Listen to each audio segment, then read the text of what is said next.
ஆக்சுவலாக ஒரு புதுசாக ஒரு சட்டத்தை கொடுத்து இது புதுசாகவே படிச்சுக்கங்கன்னு சொன்னால் ஈஸியாக இருக்கும். இது அந்த இடத்துல ரீப்ளேஸ் பண்ணி இப்போ பார்த்தீங்கன்னா ஒரு 5% தான் ஆல்ட்ரு பண்ணியிருக்க மாதிரி தெரியும். இந்த இடத்துல அதை வைக்க, அந்த இடத்துல இதை வைக்கணும் போது அதை ரீப்ளேஸ் பண்ணுறது ரொம்ப மாற்றி அமைச்சு நம்ம மைண்ட் செட்டை மாற்றிக்கிறது ரொம்ப டிஃபிகல்ட் டாஸ்காக இருக்கு. அது என்ன பண்ணியிருக்காங்கன்னா ஒரு ஆர்டர் படி கொண்டு வந்துருக்காங்க. Offence against woman and child ரெண்டையும் கொண்டு போய் என்ன பண்ணிட்டாங்க, ஒரு சாப்டருக்குள்ள கொண்டு வந்தாங்க. ஏன்னா இது ஒவ்வொரு இடத்துலையும் பார்த்தீங்கன்னா அந்த கிட்னாப்பிங் அப்டக்ஷன்ல under the child under the age அப்படின்னு சொல்லி அங்க இருக்கும், அந்த செக்ஷனத்துக்கு இங்கே வச்சுருக்காங்க. அதனால சம்மந்தம் இல்லாமல் இருக்கிறதுனால அதை அலைன் பண்ணி அதை ஒரு சாப்டருக்குள்ள கொண்டு வர்றது கொஞ்சம் எல்லாருக்குமே அது ரொம்ப கஷ்டமா தான் இருக்கும்.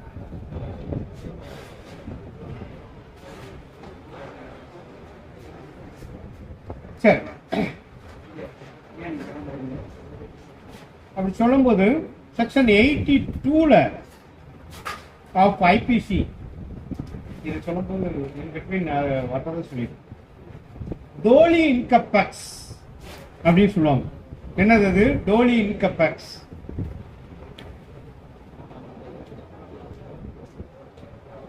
No child punishable under the age of 7 years. Totally incapable. அவன் டோட்டலாவே வந்து இன்கேப்பபிள் பர்சன்.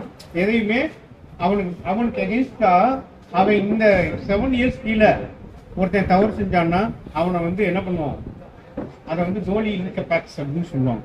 அவன் மேல எந்த வித சார்ஜும் வராது. 82 அடுத்து 6th கிளாஸ்ல whoever possess any property derived or obtained from the commission of an organized crime or proceeds of any organized crime or which has been acquired through the organized crime shall be punishable with imprisonment for a term which shall not be less than 3 years, which may extend to imprisonment for life, and also shall liable to fine of 2 lakhs rupees. அதுல என்ன பண்றாங்க, derived obtained from any commission of crime, organized crime or proceeds. The receiving stolen property சொல்றோம் இல்லையா, அது மாதிரி இந்த organised கிரைம்ஸ்ல வரக்கூடியது தெரிஞ்சே அவன் வாங்குறான்னா அவனுக்கு வந்து not less than 3 years up to life imprisonment, 2 lakh rupees fine amount கொடுக்கலாம். அடுத்து if any person on behalf of a member of an organized crime syndicate is or at any time has been in possession of movable or immovable property which he cannot satisfactorily account for shall be punishable with imprisonment for a term which shall not be less than 3 years and up to 10 years. Imprisonment for 10 years shall also liable to 1 lakh rupees. அவனுக்காக இன்னொருத்த வாங்கி வைக்கிறான் இல்லையா, அப்ப அவனுக்கு வந்து என்ன பண்ணலாம், 1 lakh rupees வரைக்கும் not less than 3 years up to 10 years வரைக்கும் imprisonment. ஸோ இந்த ஆர்கனைஸ்டு கிரைம்ஸ்ல யாரெல்லாம் அவனோட தொடர்பு வச்சிருந்தா கூட, அவனுக்காக இன்னொருத்த ஒரு விஷயத்தை செஞ்சா கூட என்ன பண்றோம், இந்த மாதிரி பனிஷ்மெண்ட் பிளஸ் ஃபைன் அமௌண்ட் வந்து நிர்ணயிக்கப்பட்டு கொடுத்துருக்காங்க. அடுத்து 112ல இன்னொரு கிரைம் கொண்டு வந்திருக்காங்க புதுசா, பெட்டி ஆர்கனைஸ்டு கிரைம் அப்படின்னு சொல்லி கொண்டு வந்திருக்காங்க. முதல்ல 111ல ஆர்கனைஸ்டு கிரைம் அதுக்கு தகுந்த பனிஷ்மெண்ட்டை சொல்லிட்டாங்க.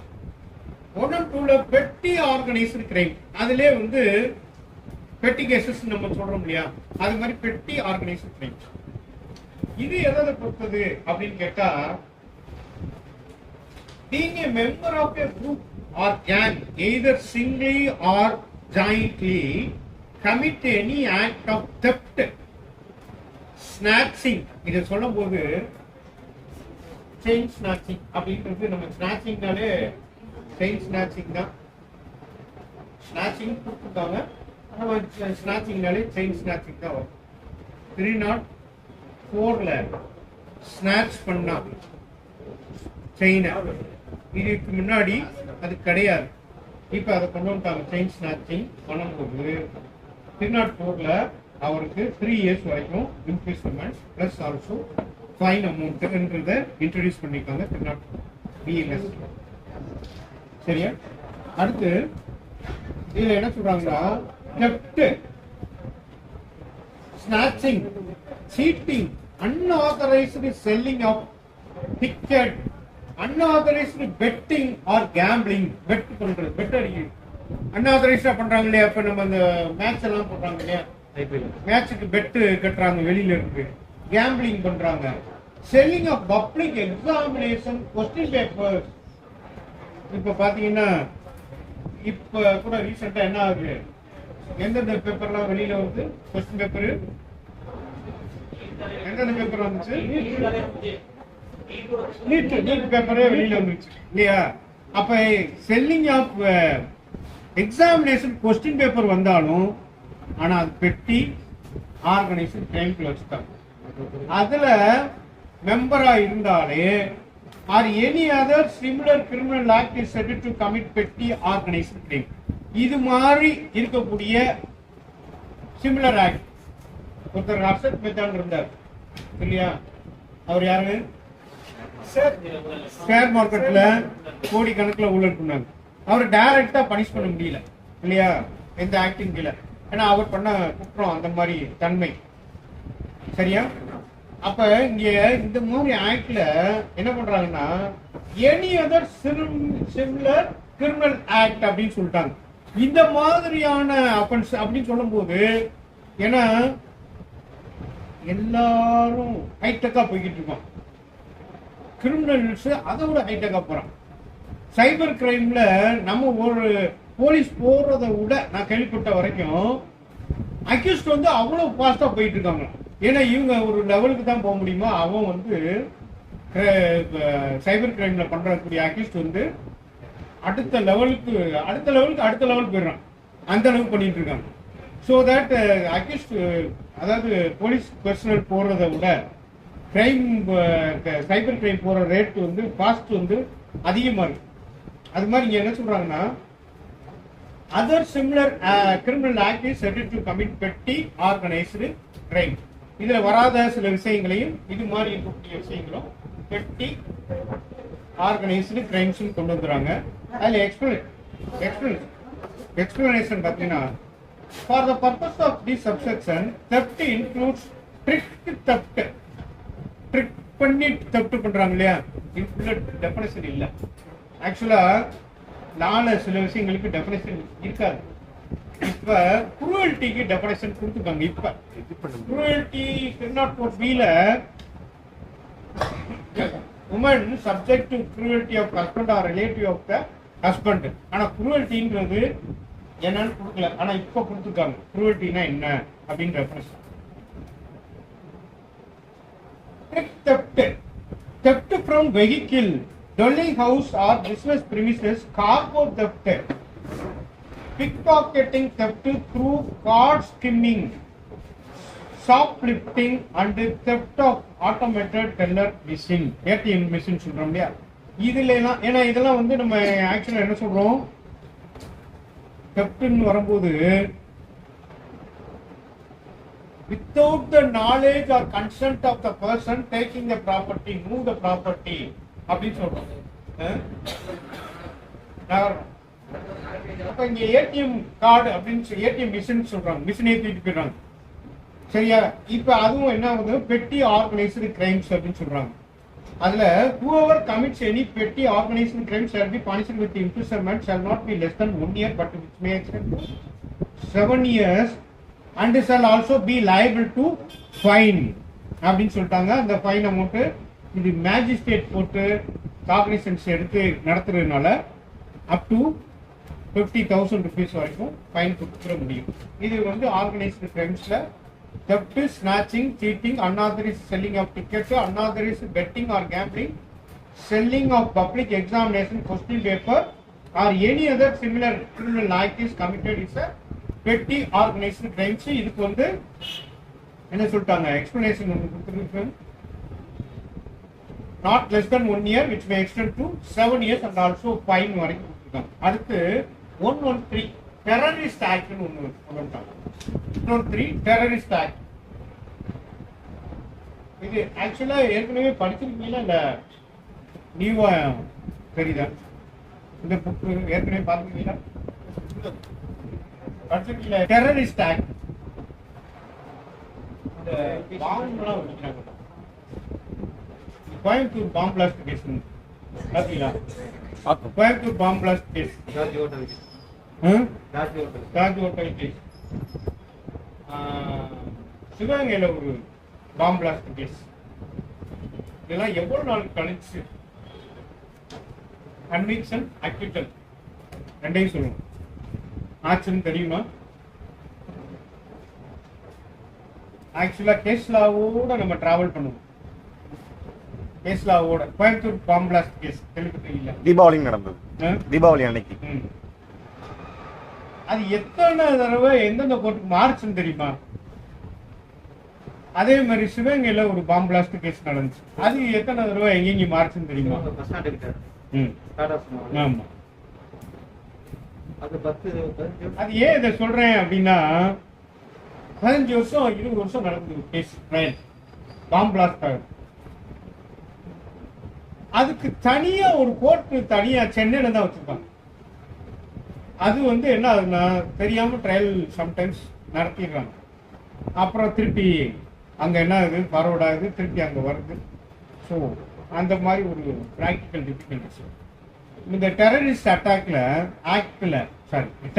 டெரரிஸ்ட் ஆக்ட் போட்டு 3ல என்ன மாதிரியான அஃபென்ஸ் வருதுன்னு whoever does any act with the intent to threaten or likely to threaten the unity, integrity, sovereignty, security and economic security of India. இதை சொல்லும் போது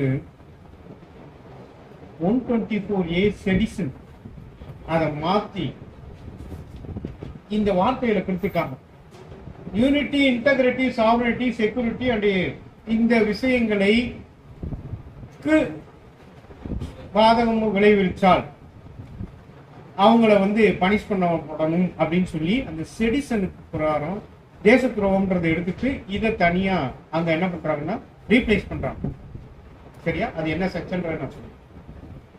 அப்ப economic security of India or with the intent to strike terror or likely to strike terror in a people or any section of people in India or in any foreign country by using bombs, dynamic or other explosive substance or inflammable substance or firearms or other lethal weapons or poisonous or noxious gases or other chemical or by any other substance, whether biological, radioactive, nuclear or otherwise of hazardous nature or by any other means of whatever nature to cause or likely to cause. இப்ப இதுல பாருங்க, inflammable substance, flammable, inflammable, highly inflammable, எளிதில் பற்றக்கூடிய விஷயங்கள், தீப்பற்றக்கூடிய விஷயம் தான் highly inflammable substance. ஒரு fire ஆர்ம்ஸோ other legal lethal weapons or poisonous noxious gases or other chemical or by any other substance. இப்ப பூரா என்ன ஆகுது ஆட்டோமேட்டிக்கா, இப்ப ஹைடெக்கா என்ன வருது, ஒரு ஈஸியா உலகம் அழியிறதுக்கான வாய்ப்பு இருக்கு இல்லையா? ஏன்னா ஒரு பாய்சஸ் நாக்சியஸ் கேசஸ் வந்து ஒருத்தர் ஒரு இடத்துல அந்த மாதிரி ஒரு சப்ஸ்டான்ஸ் யூஸ் பண்ணா என்ன ஆகுது, ஒரு 10 பேர் 20 பேர் இறந்து போயிறாங்க. அப்ப இங்க என்ன ஆகுது, terrorist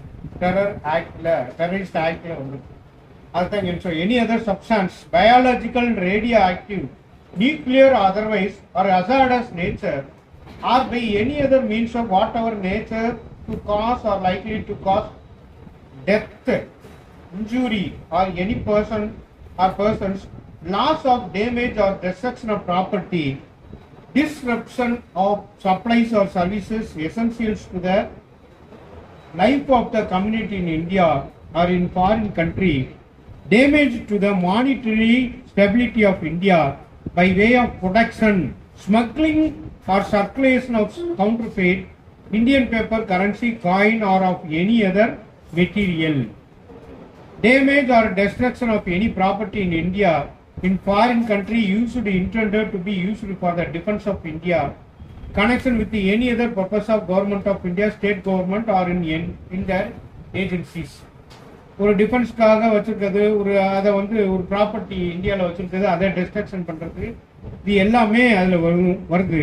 ஓவராஸ் by means of criminal force or show of criminal force or attempt to do so or cause death of any public functionary, attempt to cause death of any public functionary, detains, kidnaps or abduction any person or threatening to kill, injure such a person or does any other act in order to compel the government of India, any state government or the government of foreign country or international or intergovernmental organization or any other person to do or absent from any doing any act. இந்த விஷயங்களை ஒரு விஷயத்தை திட்டம் பண்ணி இதை பண்ண போறோம் அப்படின்னு சொல்லி கவர்மெண்ட் ஆஃப் இந்தியாவோ ப்ராப்பர்ட்டியோ ஆர் ஸ்டேட் கவர்மெண்டா இருந்தாலும் சரி, இந்த மாதிரி ஒரு த்ரெட்டனிங் வரும்போது அதுக்கு என்ன மாதிரியான அஃபென்ஸ் கொண்டு வரலாம் அப்படின்னு பாத்தீங்கன்னா, இதுல என்ன சொல்றாங்கன்னா, சூப்பரண்டன்ட் ஆஃப் போலீஸ் இருக்கு இல்லையா, அவர் இந்த டெரரிஸ்ட் ஆக்ட வச்சு அன்லாஃபுல் ஆக்டிவிட்டீஸ்ல கேஸை புக் பண்ணலாம் அப்படின்னு கொடுத்துருக்காங்க. இதுல the officer not below the rank of superintendent of police shall decide whether to register the case under the section of under the Unlawful Prevention Act 1967 பிரகாரம் இந்த விஷயங்களை செஞ்சா இது என்ன பண்ணலாம், Unlawful Activity Prevention Act 1967 பிரகாரம் அங்க கூட அதை கொண்டு போயிடலாம் அப்படின்னு சொல்றாங்க. இது தனியா செக்ஷன் கொடுத்தாங்க. இதுல வந்து பாத்தீங்கன்னா offence explanation for the purpose of this subsection கொஞ்சம் எலாபரேட்டா இருக்கு அந்த செக்ஷன், இல்ல கட் பண்ணி ஸ்கிப் ஆகி போயிடலாமா? Public functionary means constitutional authority or any other functionary notified in the official gazette. That சும்மா சொல்லுங்க யார் திரும்பி back. Other functionary notified in the official gazette by the central government as public functionary. ஒரு official கெசட்ல இப்ப இந்த act எப்ப வந்து game into force அப்படின்றது பாத்தீங்கன்னா, short title and commencement of ஆக்ட்னு செக்ஷன் 1ல கொடுத்துருக்காங்க. என்னைக்குன்னு கொடுத்துருக்காங்க,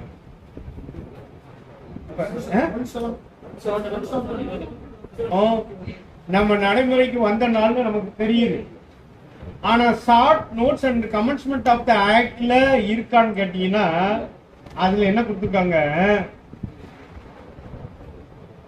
அபிஷியல் கெசட்ல இது என்னையில இருந்து கமென்ஸ்மெண்ட்டுக்கு வருதுன்னு சொல்லியிருக்காங்களோ அன்னையில இருந்து வருது. சரியா? இதுதான் அதுல இருக்க ஆன்சர். இப்ப நமக்கு தெரியுறது என்னன்னா, ஆனா 17/2024 தான் வந்துச்சு. பட் ஷார்ட் நோட்ஸ் அண்ட் கமென்ஸ்மெண்ட்ஸ்ல நீங்க பாத்தீங்கன்னா என்னையில இருந்து வந்திருக்கும்னா, அபிஷியல் கெசட்ல என்னைக்கு நோட்டிபிகேஷன்ல போட்டு என்னையில இருந்து வருதுன்னு சொல்லியிருக்காங்களோ அன்னையில இருந்து தான் வருது அப்படின்னு கொடுத்துருப்பாங்க. இந்தியா அப்படின்ற ஒரு டெபனிஷன் இப்ப நீக்கப்பட்டது. கவர்மெண்ட் ஆஃப் இந்தியா, இந்தியான்றது இதுல டெபனிஷன்ல கிடையாது இப்ப. சரி, இதுல number 2ல whoever commits a terrorist act shall, if such offense has resulted the death of any person, be punished with death or imprisonment for life. இந்த விஷயத்தை செஞ்சு ஒருத்தருக்கு டெத் மரணம் ஏற்பட்டா அவருக்கு மரண தண்டனையோ அல்லது இம்ப்ரிசன்மென்ட் ஃபார் லைஃபோ கொடுக்கலாம். இதுல டெரரிஸ்ட் ஆக்ட்ல சொல்லிட்டு விஷயத்தினால ஒருத்தருக்கு மரணம் ஏற்பட்டால் அது என்ன ஆகும், அவருக்கு மரண தண்டனையோ அல்லது இம்ப்ரிசன்மென்ட் ஃபார் லைஃபே கொடுக்கலாம் அப்படின்னு சொல்லிட்டு. அடுத்து பாத்தீங்கன்னா இது செஷன்ஸ் கோர்ட் தான். மேக்ஸிமம் பனிஷ்மெண்ட் டெத், மினிமம் வந்து or imprisonment for life and fine non commutable சொல்லி கொடுத்தாரு. Whoever conspires or attempt to commit or advocates, abets, advises. Advocates means advocate கிடையாது. Advocate means convey the message, advice பண்றாங்க இல்லையா, என்ன சொல்றது, நம்ம சொல்றது எடுத்து சொல்றது advocates, வழி நடத்தி சொல்றதுன்னு கூட சொல்லலாம். abets, advices or insights directly or knowingly facilitate the commission of a terrorist act or any act preparatory to the commission of a terrorist act shall be punished with imprisonment for a term which shall not be less than 5 years, but which may extend to imprisonment for life, shall also be liable to fine. அது fine வரைக்கும் போகும். அதே மாதிரி whoever organizes or causes to be organized any camp, இந்த மாதிரி terrorist act ஒரு camp வச்சு organise பண்ணாலும் கேம்ப் வச்சாலும் for the imparting training in terrorist, இதுல வரக்கூடிய விஷயத்துக்கு ஒரு கேம்ப் ட்ரைனிங் கொடுக்குறாங்க. பாத்தீங்கன்னா நிறைய விஷயங்கள் ட்ரைனிங் நடக்கும் சொல்றாங்க இல்லையா.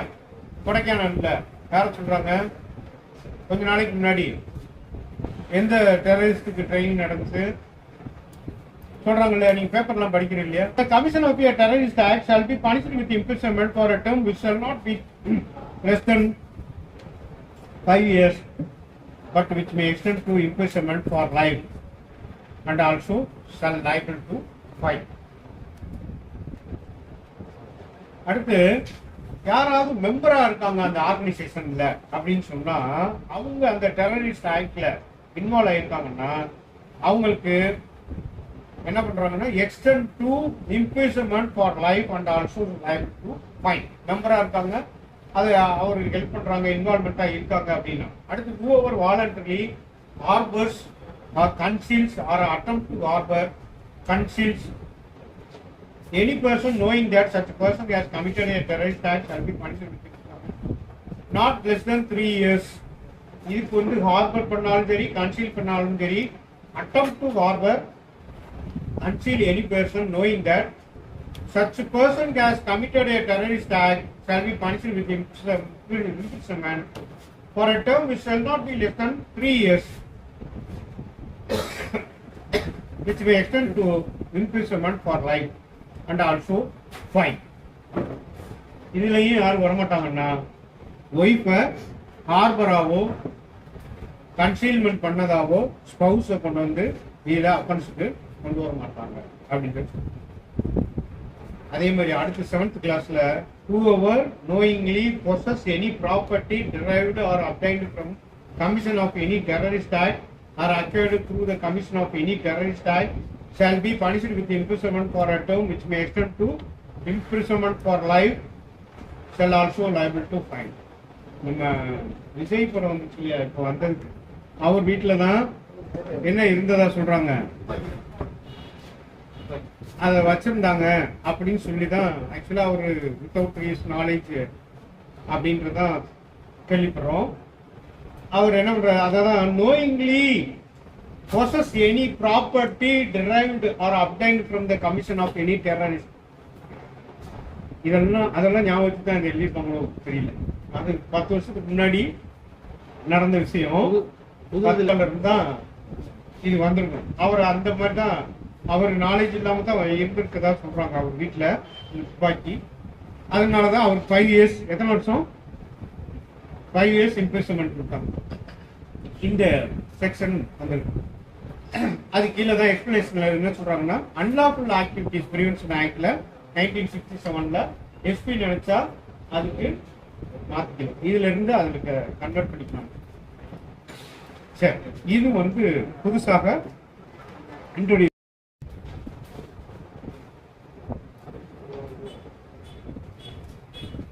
இந்த ஆப்ரை என்ன சார் மீனிங், என்ன தமிழ் தச்சரம். சரி, நீங்க சொல்ற டிரான்ஸ்லேட் பண்ணிட்டியா? What is the definition? Two or more persons fighting in a public place disturb the public peace is called as a affray அப்படின்னு சொல்லிப்போம். இது ஏற்கனவே இந்த செக்ஷன் வந்து 159 affray, 160 punishment for affray. இப்ப இதுல வந்து 194 வந்து. இப்ப நான் அந்த பிஎன்எஸ்ல என்னென்ன புதுசா ஆட் பண்ணிருக்காங்கன்றத தெரிஞ்ச வரைக்கும் எழுதி வைக்கேன். இது முடிஞ்ச வரைக்கும் நான் கவர் பண்றேன், மீதியை நீங்க பார்க்கணும்.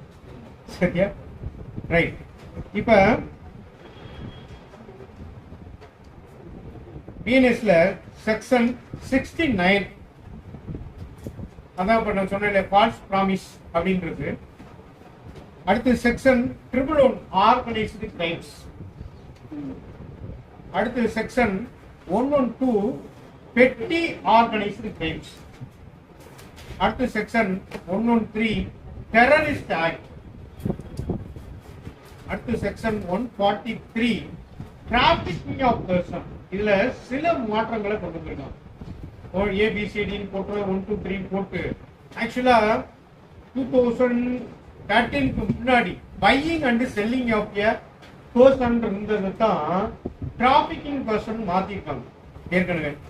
அந்த டிராபிகிங் பர்சன் தான் இப்ப சில 1 2 3 போட்டு அலைன் பண்ணி அதை வேற மாதிரி கொஞ்சம் மாத்திருக்காங்க. இது ஆக்சுவலா என்னன்னு கேட்டீங்கன்னா, இல்லீகலா ஒருத்தரை பிடிச்சிருக்கு, அவரை ஏதோ ஒரு பர்பஸ்க்கு பயன்படுத்துறதுக்கு பேர் தான் டிராபிகிங் பர்சன். தப்பா பயன்படுத்துறதுக்கு பேரு trafficking person. Immoral traffic act இருக்கு இல்லையா, அந்த ஆக்ட் பூராமே மேக்சிமம் செக்ஷன் 3, 5, 7 இது பூரா வரும்போது சில அஃபென்சஸ் பாத்தீங்கன்னா பெயிலபிளா இருக்கும்.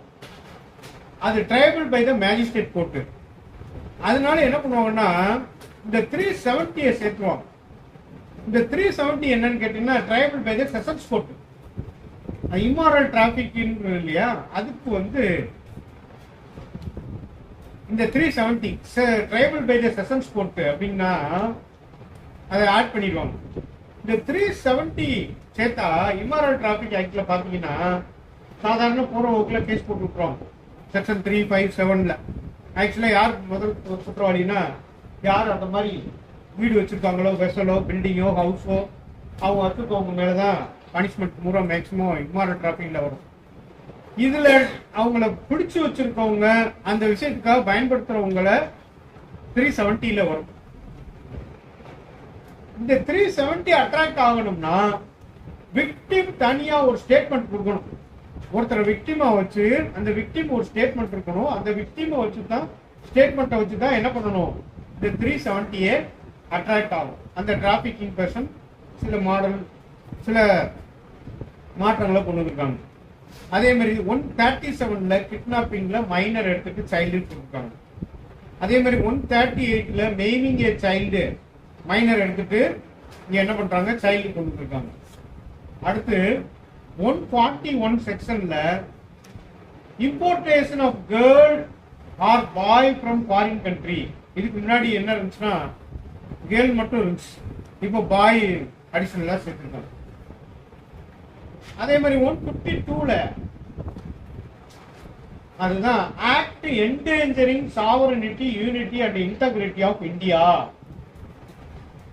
செடிஷன் 124A மாத்தி 152 செடிஷனை என்ன பண்றாங்கன்னா, அந்த இந்தியாவினுடைய சாவரனிட்டிக்கும் இன்டெகிரிட்டிக்கும் யூனிட்டிக்கும் ஒரு டேஞ்சரை விளைவிக்கிற மாதிரி இருந்தால் அவரை பனிஷ் பண்றதுக்காக செடிஷனை எடுத்துட்டு ரீப்ளேஸ் பண்ணி இந்த 152ல வச்சிருக்காங்க. அடுத்து இந்த 195 செக்ஷன்ல பாத்தீங்கன்னா ஃபைன் அமௌண்ட் 25,000 ரூபாய் வரைக்கும் போட்டுருக்காங்க. 25,000 195ல. அதே மாதிரி 202 நான் ஏற்கனவே சொல்லியிருக்கேன், public servant unlawful engaging in ட்ரேட்ல கம்யூனிட்டி சர்வீஸ் என்கேஜ் பண்ணியிருக்காங்க, புதுசா இன்ட்ரோடியூஸ் பண்ணியிருக்காங்க. அதே மாதிரி 205 பாத்தீங்கன்னா 5,000 rupees ஃபைன் போட்டிருக்காங்க. 200 rupees 5,000 rupees ஃபைன். இந்த 207ல 500 rupees classification first offence, second அஃபென்ஸ்ல 1000 rupees இருந்ததை 5,000 10,000 மாத்திருக்காங்க. இந்த 208ல அதே மாதிரி 500 rupees-உம் 1000 rupees இருந்ததை 5,000 10,000 மாத்திருக்காங்க. 209ல proclamation of offender section 82 IPC சொல்ற மாதிரி இங்க கம்யூனிட்டி சர்வீஸ் புதுசா இன்ட்ரோடியூஸ் பண்ணிருக்காங்க. அதே மாதிரி 209 IPC BNSல 226 abetment of attempt to commit suicide, அதுலயும் கம்யூனிட்டி சர்வீசஸை இன்ட்ரடியூஸ் பண்ணியிருக்காங்க. 230 giving or fabricating false evidence. அது என்ன சொல்லுவாங்க? giving or fabricating false evidence. அதுல வந்து பாத்தீங்கன்னா 194 ஐபிசில இருந்து ஃபைன் 50,000 rupees ஃபைன் வரைக்கும் அதை சேஞ்ச் பண்ணிருக்காங்க. அதே மாதிரி 248 false change of offense made with intent of injure. இதுல வந்து பாத்தீங்கன்னா இது ஒரு முக்கியமான state 248 false charge of offense made with intent to injure. இதுல whoever with intent to cause injury to any person institute or cause to be instituted any criminal proceedings against that person or falsely charges any person with having committed an offense knowing that there is no just or lawful ground for such proceedings or against or charge against that person shall be punished with imprisonment of either destitution for a term which may extend to 5 years or with the fine which may extend to 2 lakh rupees. இங்க வந்து அந்த அங்க இதுல கொடுத்துருக்காங்க இல்லையா, organised கிரைம்ஸ்ல கொடுக்குற மாதிரி இங்க 2 lakh rupees or with both false charges of offense made with intent to injure. ஏற்கனவே ஒருத்தர் மேல ஃபால்ஸ் சார்ஜஸ் போட்டிருக்காங்க, அதன் பேர்ல அவர் பனிஷ் பண்ணப்படுறாங்கன்னா இதுல பாருங்க, நான் cognizable bailable triable by magistrate of first class punishment imprisonment for 5 years fine of rupees 2 lakhs or both are non-competent. இப்ப magistrate have imposed the fine amount of only 50,000. இங்க 2 lakh rupees fine போட்டுருக்காங்க up to 2 lakh rupees. அதே மாதிரி imprisonment up to 5 years சொல்லும் போது சில விஷயங்கள் 3 years வரைக்கும் imprisonment கொடுத்துக்கலாம். அதே மாதிரி இங்க ஏன் இதை படிக்கும் போதே நமக்கு ஒரு டவுட் வரும், என்ன வருது, எப்படி மேஜிஸ்ட்ரேட் 5 years கொடுக்க முடியும், 2 lakh rupees காஸ்ட் ஃபைன் போட முடியும் அப்படின்றது வரும். 2 lakh rupees ஃபைன் போட முடியும் அப்படின்றது வரும். அப்ப இது என்ன சொல்றோம், அப் டு 5 yearsனா 3 years கூட கொடுத்துக்கலாம். Up to fine amount 2 lakhs அப்படின்னு சொன்னா 50,000 வரைக்கும் கொடுக்கணும். பட் இது என்னன்னா, இது கொடுத்துருக்குன்றதுக்காக இம்போஸ் ஆர்டர் பண்ணிடக்கூடாது. அப்படி சப்போஸ் இவர் என்ன பண்ணணும், கமிட்டட் பண்ணி சிஜிஎம்க்கு பண்ண அவருக்கு வந்து இந்த 2 பவரும் இருக்கு. சரியா? அதனால தெப்ட்ல கம்யூனிட்டி சர்வீஸ், ஸ்நாச்சிங் இதுல 1004 கொண்டு வந்துச்சு. சரி, அப்ப ஆக்சுவலா இங்க 510 அதே மாதிரி டிஃபார்மேஷன்ல 500ல கம்யூனிட்டி சர்வீஸ் வந்து இன்ட்ரோடியூஸ் பண்ணிருக்காங்க. அந்த 106 சப்ளஸ் 2 106 பாத்தீங்கன்னா இந்த வெட்டணும் நினைக்கிறேன்னு வைங்க. அதுக்காக நான் உள்ள என்ன பண்றேன், எனக்கு ஒரு இன்டென்ஷன் வருது, அதை எப்படி செய்யணும்னு வருது, ப்ரிப்பேர் பண்றேன், பிளான் பண்றேன். அப்படி பண்ணும்போது ஒரு நாள் அதை செய்யும் போது எனக்கு இன்டென்ஷன் இருக்குன்னு வருது. இப்போ ஃபார் எக்ஸாம்பிள் நான் ஒரு ட்ரிங்க் சாப்பிட்டுட்டு வண்டி ஓட்டுறேன், ஆனா எனக்கு தெரியும் ட்ரிங்க் சாப்பிட்டுட்டு வண்டி, ஒரு எக்ஸாம்பிளுக்கு தான் சொல்றேன், ட்ரிங்க் சாப்பிட்டுட்டு வண்டி ஓட்டினா என்ன ஆகும், நிதானமா ஓட்ட முடியாது, வண்டி ஓட்ட முடியாது. இதனோட கான்சிக்வன்சஸ் யாரையாவது மேல ஏற்றிடுவோம், அதனால மரணம் ஏற்படலாம் அப்படின்னு தெரிஞ்சு, ஏற்படலாம் அப்படின்ற இன்டென்ஷன் இல்லை எனக்கு யாரையும் கொல்லணும், சரியா, ஆனா என்ன பண்றேன், இதை செய்யறேன். அப்ப இதுக்கு என்ன, முன்னாடிலாம் அது 304 தான் போகும். இப்ப என்ன பண்றாங்க, இந்த மாதிரி அப்படின்னு சொல்றதுனால கல்பபிள் ஹோம்ஷீட்ல அந்த இன்டென்ஷன் இல்லாதனால கல்பபிள் ஹோம்ஷீட்ல அதை கொண்டு போய் சொல்றாங்க.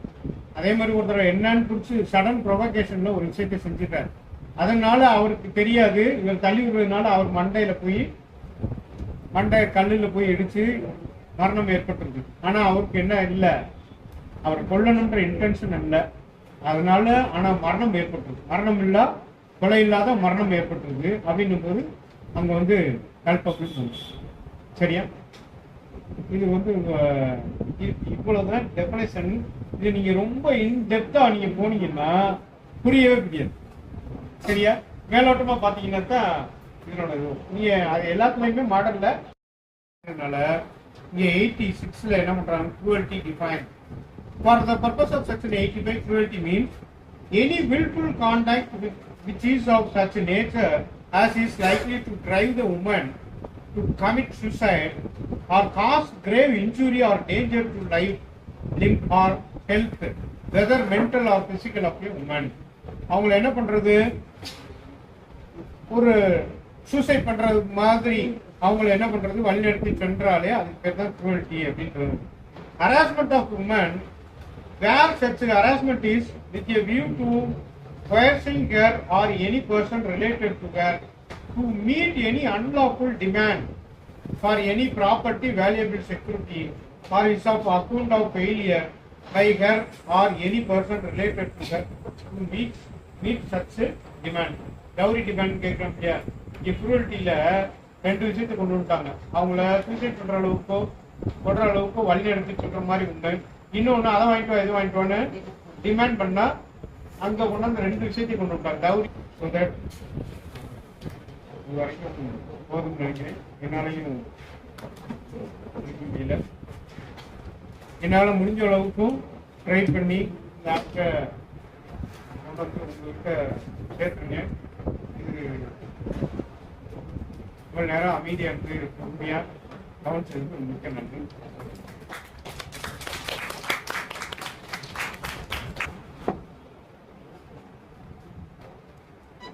ஐபிசி கிளாஸ் ஐபி கிளாஸ் கேட்டுக்கிட்டே இருந்தீங்க. சார் வந்து இன்னைக்கு என்ன சொல்றது, ஒரு நெகிழ்வான விஷயத்த சொல்லி ஆடுங்க. நம்ம கிளாஸ் எடுத்துக்கிட்டு இருக்கிறது தெரிஞ்சு சாரே அவங்க இன்ட்ரெஸ்ட் காமிச்சு ஏதாவது ஒரு நாள் எனக்கு கொடுத்தா நான் வருகிறேன் அப்படின்னு அவங்க விருப்பம் தெரிவிச்சு வந்தாங்க. அதுக்காக உண்மையிலே ரொம்ப கடமைப்பட்டிருக்கோம், நன்றி சொல்றாங்க. அதுதான் நம்ம நம்ம சகோதரர்கள்ன்றது, நம்ம பார்ல இருக்கிறவங்க நமக்காக ஒரு இது நடக்குது, நம்ம ஏதாவது கான்ட்ரிபியூட் பண்ணணும் அப்படின்ற ஒரு எண்ணம் வந்து அவரே தொடர்பு கொண்டு ஏதாவது ஒரு நாள் வாய்ப்பு இருந்தால் நான் இருக்கிறேன் அப்படின்னு வாய்ப்பு இருக்கேன். நல்லா விரிவாகவும் விளக்கமாகவும் நல்லா இருந்தது. எல்லாரும் உட்காந்து இதை பார்க்கணுங்களா, ஏற்கனவே சொன்ன கமெண்ட் தான். இண்டஸ்ட்ரியிலேருந்து என்ன பண்ணாங்க, ஃபோன் வரும், எடுத்துகிட்டு போவாங்க, அடிக்கடி ஃபோன் வரும், சீனியர் கூப்பிடுவாரு. இந்த சார் உங்களுக்கு மதுரை வழக்கறிஞர் சங்கத்தின் சார்பில் உங்கள் சார்பிலும் என் சார்பிலும் நெஞ்சார்ந்த நன்றி தெரிவித்துக் கொள்கிறேன்.